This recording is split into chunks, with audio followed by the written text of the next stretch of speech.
চিংড়ি মাছের একদম সিম্পল পদ্ধতিতে একটু কালিয়া রান্না করেছিলাম, তো সেটাই ভাবলাম তোমাদের সাথে শেয়ার করি।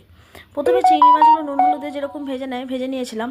আর এইদিকে আমি পেঁয়াজ, আদা, রসুন, কাঁচা লঙ্কাটাকে ভালো করে কুচি করে নিয়েছিলাম এই চপারটার মাধ্যমে।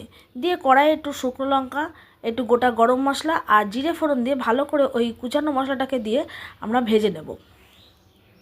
এটা ভাজা হয়ে গেলে এর মধ্যে আমি আবার একটু বাটা মশলাও দেবো, যেমন আদা, রসুন আর পেঁয়াজ বেটে নিয়েছিলাম, সেটাকে আমি এর মধ্যে দিয়ে ভালো করে আবার কষিয়ে নেব। কষানো হয়ে গেলে এর মধ্যে জিরে গুঁড়ো, ধনে গুঁড়ো, একটু মিট মশলা, একটু কাশ্মীরি মির্চ আর হলুদ দিয়ে ভালো করে মশলাটাকে কষিয়ে নেওয়ার পরে আমি এর মধ্যে পরে দেব লবণটা। সেই লবণটাকে দিয়ে আবার আমরা ভালো করে কষিয়ে নেব। তারপরে এর মধ্যে মাছ দিয়ে ভালো করে কষিয়ে নেওয়া হয়ে গেলে এর মধ্যে যেটুকু পরিমাণ মতো গরম জল আমরা ঢেলে দেবো। গরম জলটা ফুটে গেলেই গরম মশলা দিয়ে নামিয়ে নিলেই কিন্তু তৈরি আমাদের চিংড়ি মাছের কালিয়া। সব সময় নারকেল দিয়ে না করে আমরা